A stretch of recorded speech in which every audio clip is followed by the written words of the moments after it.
Kakalapati lang, wala na akong masabi. Lupit na mga ibon, dalaga niyang kalapati. Siya ay nakakabilib, taong mapagkumbaba. Kilalang kilala niyo, punong ministro. Mga kamigo, nandito na ako sa Maynila, no? At nagmotor nga lang ako paluwas dito kanina. After nung ating third lap derby ay lumuwas na ako, no? So hindi na ako nag-vlog sa daan.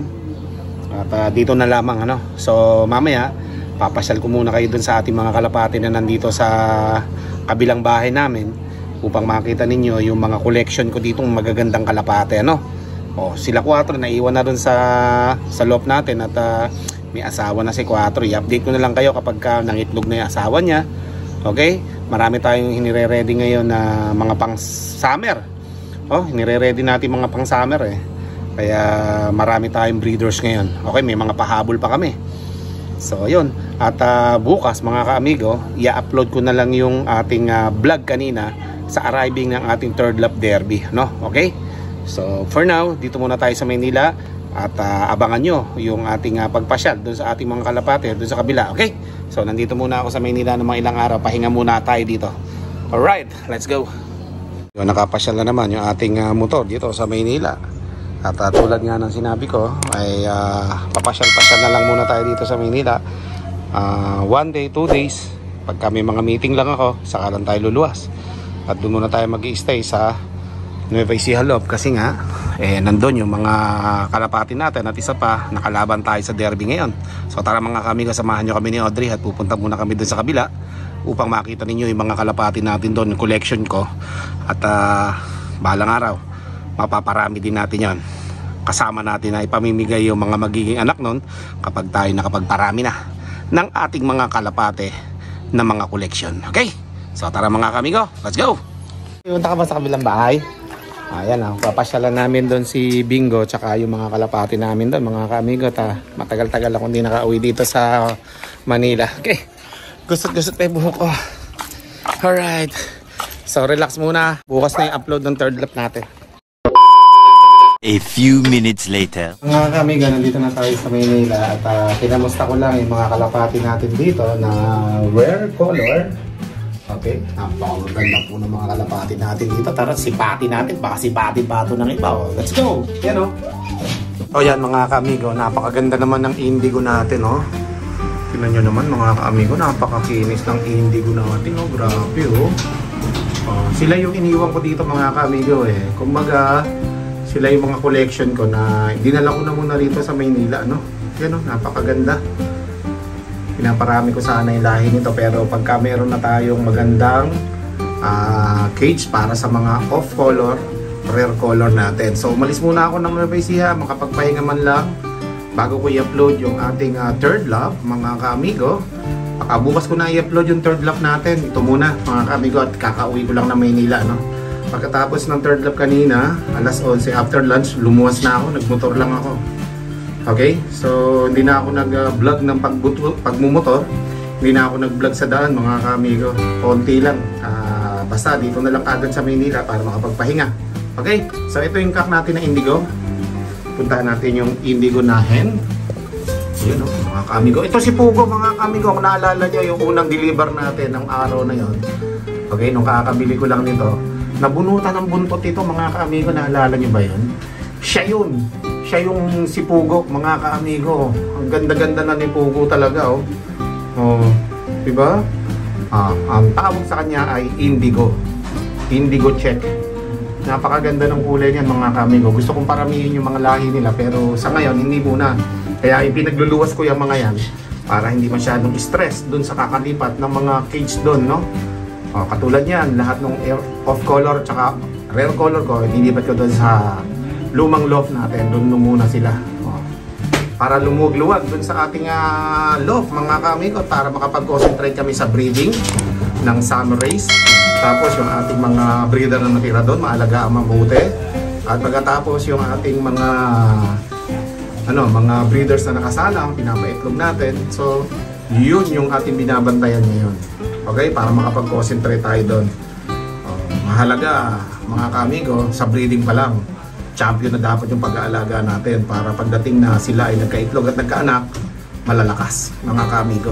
nasa breeding ang una nating paglalaro. Dapat seryoso tayo sa pag-breed ng magagandang mga breeder para makapag-anak tayo ng magaganda. Okay? O, yan po yung ating indigo check. Isang pares yan, no? Ito yung papares ko sa kanya eh. Okay, salamat sa nagbigay nito. Binigyan tayo ni Luflop. Yan. Regalo niya sa akin ito eh. Ganda. Indigo check. Nagpaparami din siya niyan eh. Alright. So, lumipat naman tayo sa ating napakagandang kulay. Nagbago na yung ating Andalusian. Hindi na Andalusian ito mga kamigo. Hindi ko na alam ang tawag dito. Opal ba yan? Hindi ko na alam. Ito yung unang-unang naging kalapati natin. So, ang kulay niya, hindi puti eh. Parang puti dito eh. Para siyang light brown na abuhin mga kaamigo yung kulay niya. Hindi siya tulad ng nakikita sa screen na parang puti. Hindi siya puti eh. Sa personal, light brown siya mga kaamigo. Na parang may halong pagkagatas. Yun, ganun eh. Napakaganda. Parang dirty white na may halong parang ulap-ulap na ganyan ang kulay niya. So ito yung breeder natin na unang-una nating nagkaroon. At ito nga eh, hindi ko na inuwi sa Nueva Ecija mula nung niluwas ko dito. At nagkaanak nga ito na si Matang Buhaya, mga kaamigo. Anak niya si Matang Buhaya. At pagkatapos, iniwan ko na siya dito. Ang naging asawa nito dati, si Tisay mga kaamigo. Napakaganda mga kaamigo. May plano sana ako magsasalit doon sa mga genetics, yung mga rare color, mga kung anong category na meron sila, off color, mga ganon, gristle, tiger gristle, yan. Mga wild type, mga wild type. So hindi ko na nagawa yon dahil naging busy na tayo, umuwi na tayo sa Nueva Ecija, mga pangsali ko sana to, mga pang show to mga kamigo eh. Okay, so hindi ko na nagawa yon dahil nga syempre magpo-focus muna ako ng konti dito sa club race, Yun na lang kasi din ang hindi ko nagagawa, ang mag club race tapos ang manalo. Yun ang kailangan natin, kaya focus muna tayo doon. Alright. O yan napakaganda. At siyempre, eto nga, ipapares ko to sa unang anak nila ni Tisay. Okay? So ito yung unang anak nila ni Tisay. Napakaganda po mga kaamigo. Ito, napakaganda. Ito talagang Andalusian. Andalusian yung kulay niya mga kaamigo. Ayan napakaganda ng kulay niya eh. Pero, katulad nga na sinabi ko, i-inbreed ko siya. Napakaganda nito mga kaamigo.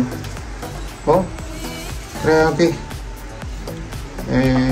Ito yung unang-unang anak nila ni Tisay. So medyo naglulugon pa yan mga kaamigo.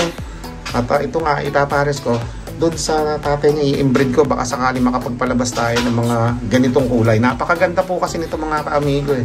Pero syempre, itulad nga ng sinabi ko na hindi ko muna papadamihin sila.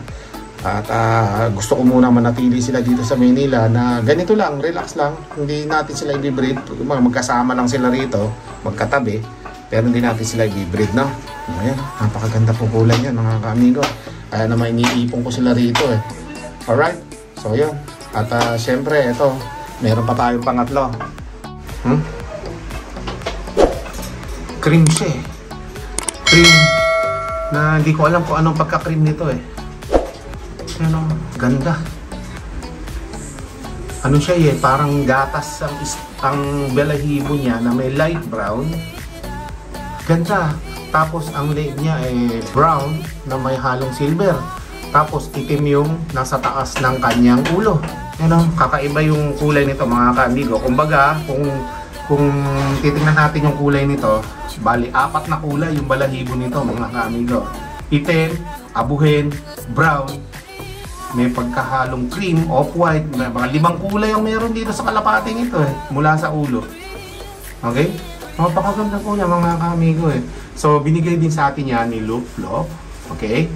At gusto nga niyang parisan ko yung isang kalapati ko dito na alam niya ay lalaki.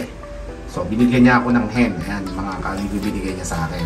Ayan Okay? Napakarami ni Luflop niyan. So kaya binigyan niya ako ng mga wala sa akin. Tapos eto yung paparisan ko nga yan. Lalaki daw to sabi niya eh. Ganda Parang katulad nung lalaki ko na opal doon na may, di ba? Ito, kahawig nito yan, May pagkahawig sa ganyan yan, Pero ito, light lang. Yan, Ganda nito mga kaamigo eh. Pero tingin ko lalaki ito, malaki ulo. Yan, Kaya pinapares ko nga siya doon sa isa na yun para nasa ganun mga ka-amigo. Mapadami natin lahi nila in the future. Kasi gusto kong dumami yung mga ganitong kulay ko eh. Ang bala ko, doon sa kabilang loob ko, papalakihan ko yung buong terrace na yun doon sa may sakop ng halaman. Isang kulungan lang, magiging colony lang silang lahat doon. Ganun ang plano ko dyan eh. Pero bago natin sila pagsamasamahin doon, dapat pares-pares na. Pinaplano ko yan eh. Siguro in the future, ay mapapagawa ko rin yan. Pero but for now, ano muna sila? Stock bird muna silang lahat. At least nagkaroon tayo ng mga lahing ganito kasi mahirap ding maghanap ng mga ganito. At syempre isa pa, medyo mahal yung mga presyo ng mga ganitong kalapate. Kaya pagka nakakahanap ako ng ganitong kalapate, talagang tinatabi ko na. Okay? So meron pa tayong mga ganyang kalapate doon na iwan. Hindi ko na naidala rito kasi nga hindi naman ako madalas dito. So okay na dito yung 3 pares nating mga kalapate. Para kahit pa paano, hindi masyadong puwersado yung pagkaalaga. Pakain pa inom lang naman ang ginagawa dito mga ka-amigo. Yan o. Papakainin. Papainumin. Yun lang. Bibilang ko pa nga bukas to ng vitamins mga ka-amigo kasi wala nang vitamins dito. Okay? So, yan po mga ka-amigo. Yung ating mga kalapati dito na rare color. Na tulad nga na sinabi ko, collection ko lang ito. Gaganda eh. Ito kaganda na ito talaga eh. Ito yung unang-una kong kalapati na nagagandahan kong kulay. Kakaiba. Yan o. Medyo mailap sila at madalang ako pumunta rito eh. Tapos ito. Diba? Indigo check. Bihira din yung mga indigo check na ganyan mga ka-amigo. Mga pang show yan eh. Si Pugo oh. Ganda ni Pugo oh. Grabe yung ginanda ni Pugo ngayon mga ka-amigo oh. Diba? Dati naputulan ng buntot yan. Ngayon, ganda na. So yan mga ka-amigo, nandito na tayo sa Manila. Mga ilang araw lang ako dito. At bukas mga ka-amigo, ay doon na natin i-upload yung ating vlog kanina, no? Na third lap derby na ating sinalihan. Okay? So yan mga ka-amigo, kailap nitong indigo check natin. Hinuli ko. Hindi po ko katawan. Napakaganda mga ka-amigo. Ganda ng katawan niya. Indigo check. Ganda ng pati pakpak niya.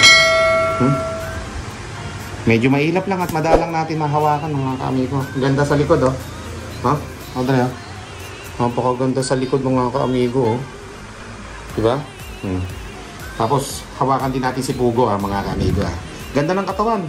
Stop bird lang siya eh. Kunin natin si Pugo. Let's go. Ayan mga ka-amigo. Tingnan nyo munang mabuti si Pugo. Ayan na, nagagalit kay Audrey oh. Napakaganda din ni Pugo mga ka-amigo. Ayan, naglulugas pa.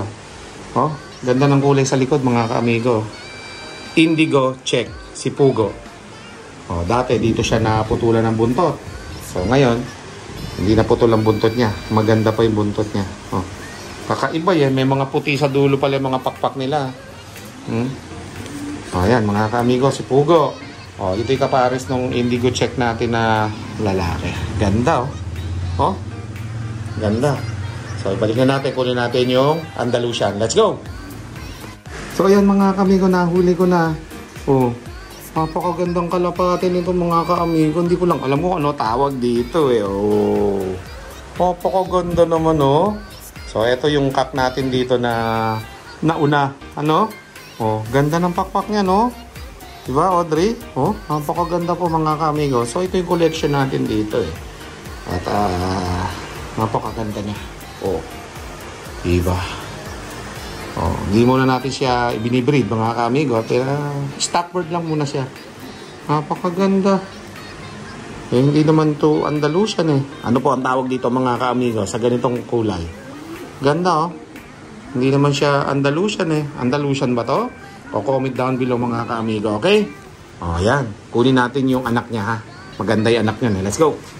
Ayan mga ka-amigo, anak niya napakaganda ng katawan Saka mabait ito, hindi ito mailap tulad nila. Ayan mga ka-amigo, ganda ng katawan ganda ng pakpak niya diba?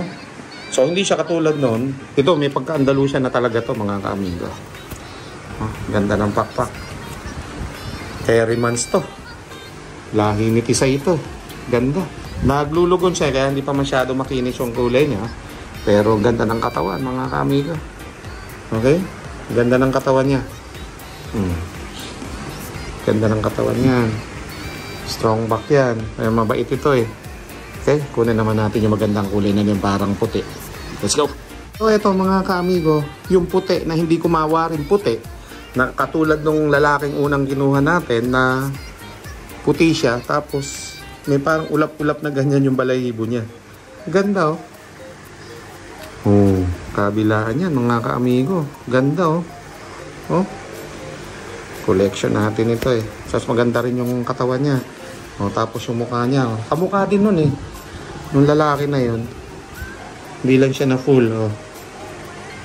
Lalaki. Lalaki siya mga ka-amigo. Ganda. Ganda ng hipo.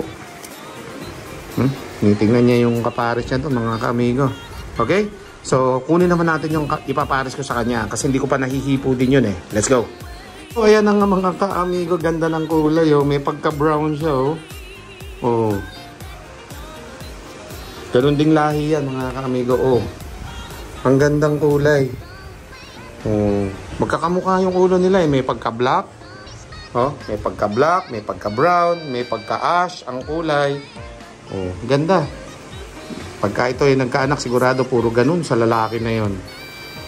Yun lang din ang balahibo niya, oh. Magkakamukha sila, oh. Ito babae ito eh. Okay? So, yan. Pag naglugon pa ito, mas lalo mas maganda.